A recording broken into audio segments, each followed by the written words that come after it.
You're watching KSG podcast. This is a short, crisp, concise, exam-oriented, edited editorial for civil services aspirants.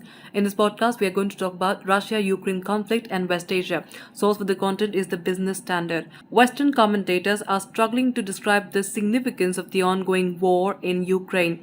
Zakaria has described it as a seismic event, the most significant international event since the fall of the Berlin Wall, and believes it marks the end of an age. Francis Fukuyama has called it a critical turning point in world history.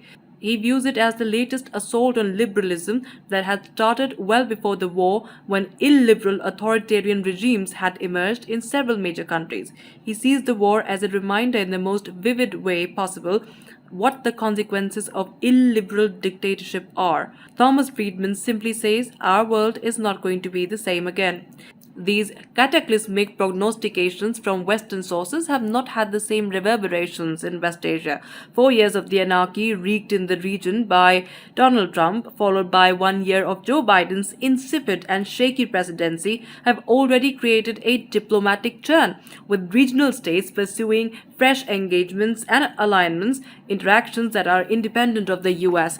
The region, in short, has come of age and is anxious to define its own interests and shapes its own policy approaches and alignments. This is best exemplified by the first reactions of the region's principal role players.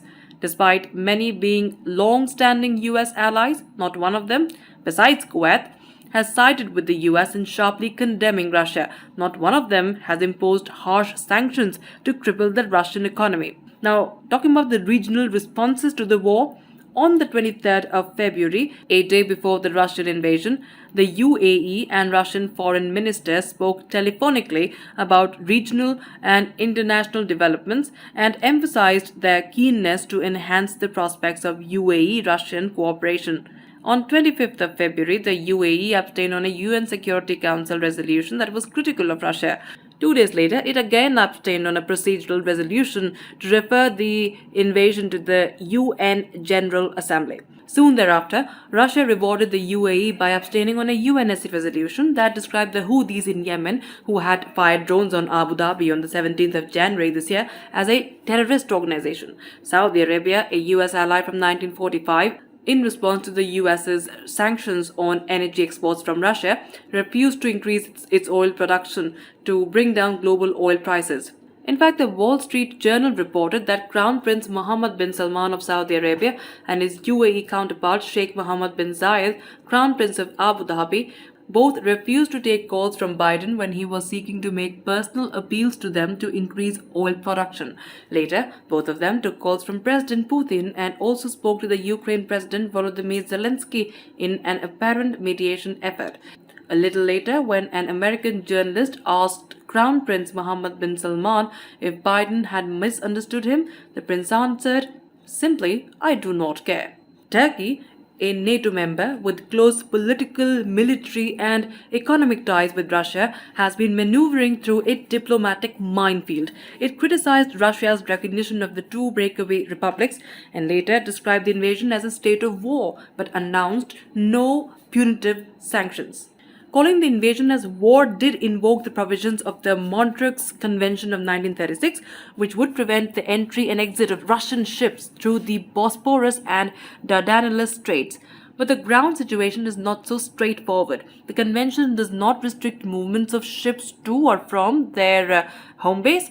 Thus, Turkey cannot ask ships already in the Black Sea to leave or prevent Russian ships returning to their home base in the Black Sea. Israel, perhaps the US's closest ally in West Asia, has opted for what an Israeli scholar, Iran Etzian, has called strategic selfishness, adopting a neutral posture as between the US and Russia, and then diverting attention from its failure to back the US through some hectic interventions in Moscow and Kiev as part of its mediation effort. Now, moving on to West Asia's distancing from the US, the near total absence of support for the US from across the region appears to have surprised many of its officials and even some commentators. But the factual position is that distancing from the US has been a steady process for some years, though specific reasons may differ from country to country. In Saudi Arabia and the UAE, the first concerns emerged in the early days of the Arab Spring, They saw the toppling of Hosni Mubarak, with the US doing nothing to back its old ally. This was followed by what they saw as US failure to intervene in the Syrian conflict and effect regime change after evidence emerged in January 2013 of the use of chemical weapons by the Bashar al-Assad government against its civilian population a month earlier. Later, in September 2019, they saw the Trump administration not responding to the serious attack on Saudi oil facilities, allegedly by the Houthis, but clearly with Iranian support. Now, talking about Ukraine's impact on West Asia, the immediate impact in West Asia of the Russian invasion of Ukraine has been in 5 main areas.